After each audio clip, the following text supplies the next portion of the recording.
ಏನಾರ ಹೆಚ್ಚು ಕಮ್ಮಿ ಆದ್ರೆ ಏನ್ ಮಾಡೋದು, ಯಾರು ಹೇಳೋದು? ನೀನ್ ಯಾಕೆ ಇಷ್ಟೊಂದು ಗಾಬರಿ ಬೀಳ್ತಿದ್ಯಾ ಪುಟ್ಟಕ್ಕ? ಅಲ್ಲ, ನಿಂಗೆ ಮೈಗೆ ಬೇರೆ ಹುಷಾರಿಲ್ಲ, ಯಾವಾಗ ಏನ್ ಆಯ್ತದೆ ಹೇಳಕ್ಕಾಗಕ್ಕಿಲ್ಲ.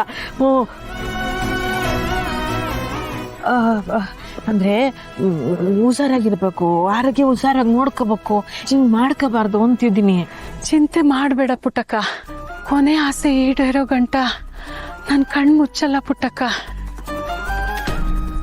ಅವಾಗವಾಗ ಹಿಂಗೆ ಎದೆ ನೋವು ಬರ್ತಾ ಇರ್ತೈತೆ, ಹೊತ್ತಿಗೆ ಸರಿಯಾಗಿ ಉಣ್ಣಕ್ಕಿಲ್ಲ ನೋಡು, ಗ್ಯಾಸ್ಟ್ರಿಕ್ಕು.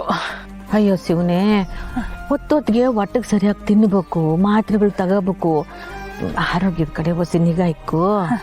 ಇನ್ಮೇಕೆ ನಿಗಾ ವಹಿಸ್ತೀನಿ. ಈ ಮದುವೆ ಆಗ ಗಂಟ ನಾನು ಚೆನ್ನಾಗಿದ್ರೆ ಸಾಕು. ಆಮೇಲೆ ನನಗೆ ಏನಾದರೂ ನಾನು ಚಿಂತೆ ಮಾಡೋಕ್ಕಿಲ್ಲ. ಇದು ಯಾಕೆ ಹಿಂಗಂತೀಯ? ಮದುವೆ ಆದ್ಮ್ಯಾಕು ನೀನು ಸಣ್ಣಕ್ಕೆ ಇರ್ತೀಯ. ಮದುವೆ ಇಸಿದಾಗೆ ಶಾನ ಆತಂಕ ಪಡಬೇಡ. ಪುಟ್ಟಕ್ಕ, ನಂಗೊಂದು ಮಾತು ಕೊಡ್ತೀಯಾ? ಯೋನವ, ಒಂದು ವೇಳೆ ನನ್ನ ಕೈಯಾಗಿ ಮದುವೆ ಮಾಡೋಕ್ಕಾಗಲಿಲ್ಲ ಅಂದರೆ ನೀನೇ ಮುಂದೆ ನಿಂತ್ಕೊಂಡು ಈ ಮದುವೆ ನಡೆಸ್ಕೊಡ್ತೀಯಾ? ಅಯ್ಯೋ, ಎಂಥ ಮಾತು ಅಂತ ಆಡ್ತಿದೀಯ? ಸಂದರ್ಭ ಎಂಥದ್ದೇ ಬಂದ್ರು ನಾನು ನಿನ್ನ ಜೊತೆಗಿರ್ತೀನಿ, ಇಬ್ರು ಸೇರೆ ಮದುವೆ ಮಾಡುಮ. ನಿನ್ನ ಮಗಳು ನನ್ನ ಮನೆ ಸೊಸೆ ಆಯ್ತಳ ಪುಟ್ಟಕ್ಕ. ಅಯ್ಯೋ ಶಿವನೇ, ಇದು ಎಂಥ ಮಾತಾಡ್ತಿದೀಯ?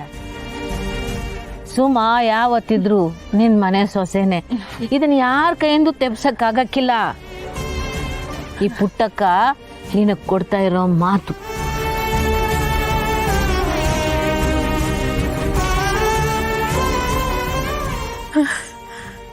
ನನ್ನ ಮನಸ್ಸಿಗೆ ಇವಾಗ ಸಮಾಧಾನ ಆಯ್ತು ಪುಟ್ಟಕ್ಕ. ಇನ್ಮಾಕೆ